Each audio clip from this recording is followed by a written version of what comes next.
científica de Taylor. Consta de 5 personas: Joseph, Luis, Keila, Pamela y Jefferson. Vamos a comenzar con nuestra compañera Pamela, que le va a dar los presentamientos. Bien, buenas tardes. Como ya le dijeron, mi nombre es Pamela y vamos a empezar con una breve descripción. Frederick Wilson Winslow Taylor era un ingeniero industrial estadounidense que realizó sus estudios en España. Bien, él se especializó, o más bien dicho, se realizó en la empresa metalúrgica, donde realizó todos sus estudios sobre la administración científica. Lo único que él observaba era que había mucho desperdicio de tiempo y de dinero en las producciones, y también que había una oposición entre los obreros y los empleadores. Cuando hablo de empleadores, me refiero a las industrias o empresas. Ok, sucede el caso que algunos malos sistemas de administración obligaban a los obreros a limitar su trabajo, ya que si ellos aumentaban su capacidad, la empresa le tenía que pagar o le tenía que subir el salario, y eso no le convenía a la empresa. Y también que hay algunos obreros que recibían poca ayuda por parte de la empresa y de sus líderes. Bien. De aquí, Taylor observó y él dijo: bueno, vamos a eliminar todo esto. Bien, y para eso él creó, o más bien dicho, estudió y luego creó unos métodos mediante el cual los obreros y los empleadores se pudieran llevar y todo pudiera funcionar. Su principal objetivo, o el principal objetivo de Taylor, es que las empresas y los empleadores alcanzaran su máxima prosperidad. Máxima prosperidad. En los empleadores, o sea, las industrias, la máxima prosperidad no se refiere a los beneficios de corto plazo, o sea, las ganancias que ellos pueden ganar al instante, no, sino el desarrollo de toda la empresa y de toda la industria. Y para los obreros, la mayor prosperidad no se trata de que les suban el salario de una vez, sino alcanzar, o más bien desarrollarse personalmente, y que el trabajo que ellos hagan lo pueden hacer con sus aptitudes.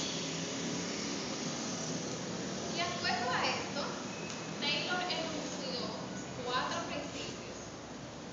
Bien, estos 4 principios, uno de ellos se trata de que el estudio científico debe realizarse por un grupo especializado de personas. Esto conlleva la creación de unos métodos de trabajo, donde los líderes pueden definir los procesos más económicos y que les convengan a la empresa. Y así se establece la cantidad de horas o la cantidad de trabajo que un obrero puede hacer por día. El segundo enunciado es la selección científica de los obreros. ¿Por qué? Porque los obreros tienen varias tareas. Pero ¿qué pasa? Que de todas esas tareas, por lo menos una, el obrero tiene que ser óptimo y tiene que realizar su trabajo bien y con calidad. El tercer principio es la unión del primero y el segundo, la unión del estudio científico del trabajo y la selección científica de los empleados. Esto se trata de que los obreros utilicen la ciencia para trabajar, pero la ciencia, Taylor decía, que era como un método de observación y medición sistemática, o sea, sistemática en base a procesos. Bien. El cuarto enunciado, él se refiere, o más bien, la cooperación entre los dirigentes y los obreros. Aquí él quiso decir que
Edison. A mí me toca explicar lo que es, me toca explicar lo que es los fundamentos de la administración. Pero en cuanto a esto, Taylor estudiaba mucho lo que era al obrero, todo su movimiento, todo lo que hacía, de qué forma para eliminar cosas y cosas que eran innecesarias. Entonces él encontró, él se hizo una pregunta y encontró la respuesta. Que él se decía que cuál era la causa de que los hombres hagan lo contrario, y aun cuando tienen las mejores intenciones, su trabajo se hallaba lejos de lo que era la meta que tenían en común el empleador con el empleado, o el patrón y el obrero. Taylor dijo que existían tres causas. La principal era el sofismo. El sofismo quiere decir como algo cerrado, algo equivocado. El sofismo de que un aumento de material en la producción, ya sea del obrero o de la maquinaria, iba a provocar que ciertos hombres se quedaran sin trabajo. También él decía que los sistemas deficientes de administración empleados también ayudaban a que el empleado simulara lo que era el trabajo para interés propio. También en la tercera él dice que también eso recargaba mucho en lo que eran los métodos empíricos que se pasaban a todos los oficios y que ocasionaban el derroche del esfuerzo de cada obrero. La mayoría de los obreros creen que si trabajan al máximo de rapidez podrían causarle problemas a lo que eran sus colegas y dejarlos a estos sin trabajo, por el simple hecho de que si, por ejemplo, tú y yo somos compañeros, yo trabajo a un ritmo más rápido que tú y doy el doble de ti, entonces a mí me van a evaluar como excelente, a ti te van a evaluar y van a tratar de buscar otro obrero. Y ese era el sofismo que yo tenía sobre eso, de que no podían dar lo mayor de ellos porque le iba a traer problemas a sus compañeros o a sus camaradas. También hay cientos de obreros que, claro, trabajan mucho menos de lo que deberían de trabajar, y eso a la larga trae consigo lo que hoy llamamos lo que son salarios bajos. ¿Qué le quiero decir? ¿Qué quiere decir con eso? Que si tú podías hacer un trabajo en X tiempo, pero por holgazanería lo hacía en menos tiempo, eso equivalía a la larga a que para ese próximo puesto había que buscar 2 empleados y pagarle la mitad para él y mitad para él, para que se pudiera rendir. Entonces eso a la larga lo que traía lo que era salario bajo. Entonces, también la otra problemática era la ignorancia de los patrones, de no saber administrar cuál era el tiempo debido que se debía administrar en cada trabajo. Y por eso era lo que a los empleados o a los obreros, como decía, les favorecía lo que era la simulación del trabajo. La simulación es tú dar menos de lo que tú debes de dar, para que se entienda. Entonces él decía que la simulación de trabajo provenía de 2 causas, la cual era de la holgazanería natural del hombre, que esta se llamaba holgazanería innata, y la otra que era que surgía de razonamientos equívocos de otros obreros. O sea, eso él le llamaba la holgazanería sistemática, que si tal y tal obrero trabajaba de esa forma, el otro que tenía que llegar tenía que también trabajar de esa forma. Todos se llevaban por lo que era un ejemplo. Por ejemplo, lo que era Jesús, ¿verdad que sí?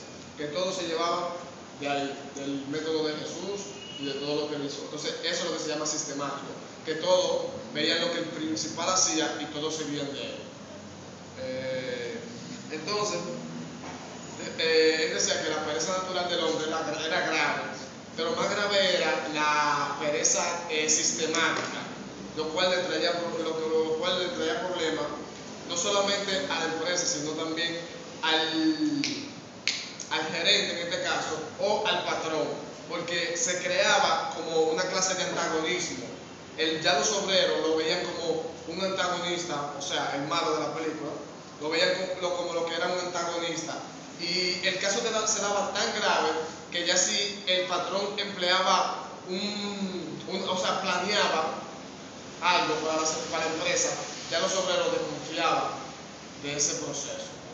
Todo eso se venía a lo que era la holgazanería o la simulación de trabajo.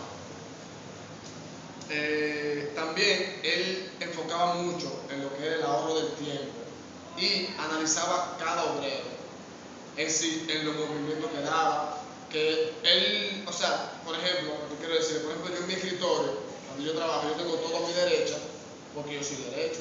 Todo se me hace más fácil cogerlo de ahí, que la grapadora, que el sello, que qué sé yo qué. Todos esos movimientos él lo empleaba. O sea, él se sentaba a hacer un estudio completo sobre cada obrero, que él no hacía algo sistemático, sino que entre cada obrero él agarraba y lo veía poco a poco. Ok, este hace algo mal, si lo hace de esta forma, se ahorra el tiempo, se ahorra material, se ahorra qué sé yo qué. Eso es lo que él hacía, que analizaba cada obrero y cogía uno que era como el patrón, que decía, ok, de la forma que trabaja fulano, tienen que trabajar menos horas.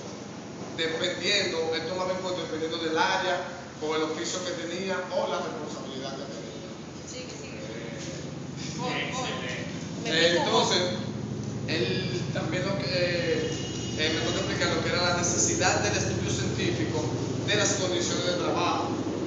En cuanto él formuló otra pregunta, dijo, no, hay que realizar un estudio científico sobre lo que es el trabajo,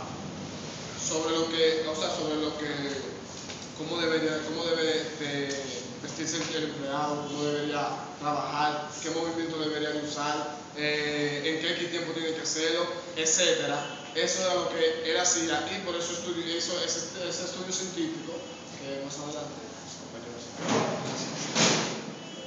Esto es en vivo, ¿eh? Tengamos el centro. Lo amo, ¿eh? Como dijeron mis compañeros del grupo anterior, Taylor se enfocaba, él venía descendente, o sea, él comenzaba desde lo que era la administración hasta llegar al obrero. Taylor era totalmente diferente, él empezaba desde el obrero y seguía en esa posición. Por ejemplo, uno de los factores que él implementaba era que si teníamos un obrero contento,